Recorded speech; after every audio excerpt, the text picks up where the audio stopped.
اے کملی میں لپٹنے والے، رات کو قیام کیا کرو مگر تھوڑی سی رات، یعنی نصف رات یا اس سے کچھ کم قیام کرو یا کچھ زیادہ، اور قرآن کو اچھی طرح ٹھہر ٹھہر کر پڑھا کرو۔ ہم ان قریب تم پر ایک بھاری فرمان نازل کریں گے، کچھ شک نہیں کہ رات کا اٹھنا نفس کو سخت پامال کرتا ہے، اور اس وقت ذکر بھی خوب درست ہوتا ہے۔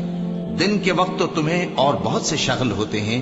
تو اپنے پروردگار کے نام کا ذکر کرو اور ہر طرف سے بے تعلق ہو کر اسی کی طرف متوجہ ہو جاؤ۔ وہی مشرق اور مغرب کا مالک ہے، اس کے سوا کوئی معبود نہیں، تو اسی کو اپنا کارساز بناؤ۔ اور جو دل آزار باتیں یہ لوگ کہتے ہیں ان کو سہتے رہو، اور خوبصورتی سے ان سے کنارہ کش رہو، اور مجھے ان جھٹلانے والوں سے جو دولت مند ہیں سمجھ لینے دو، اور ان کو تھوڑی سی مہلت دے دو۔ کچھ شک نہیں کہ ہمارے پاس بیڑیاں ہیں اور بڑی زبردست آگ ہے، اور گلے میں اٹکنے والا کھانا ہے، اور درد دینے والا عذاب ہے۔ جس دن زمین اور پہاڑ کانپنے لگیں اور پہاڑ ایسے بھربھرے ہو جائیں گے جیسے ریت کے ٹیلے، اے اہل مکہ،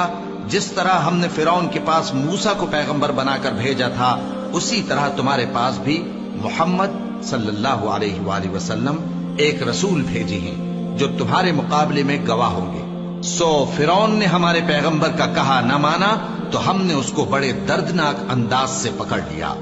اگر تم بھی ان پیغمبر کو نہ مانو گے تو اس دن سے کس طرح بچو گے جو بچوں کو بوڑھا کر دے گا،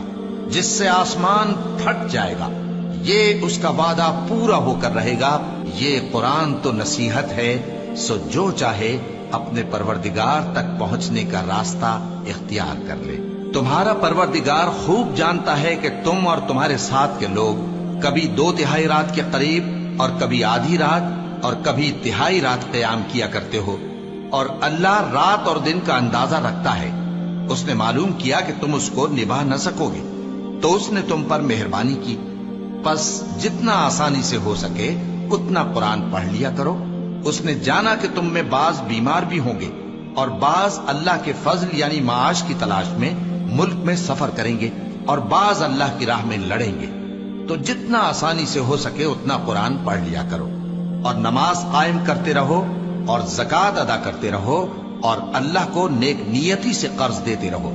اور جو عمل نیک تم اپنے لیے آگے بھیجو گے اس کو اللہ کے ہاں بہتر اور صلے میں بہت عظیم پاؤ گے،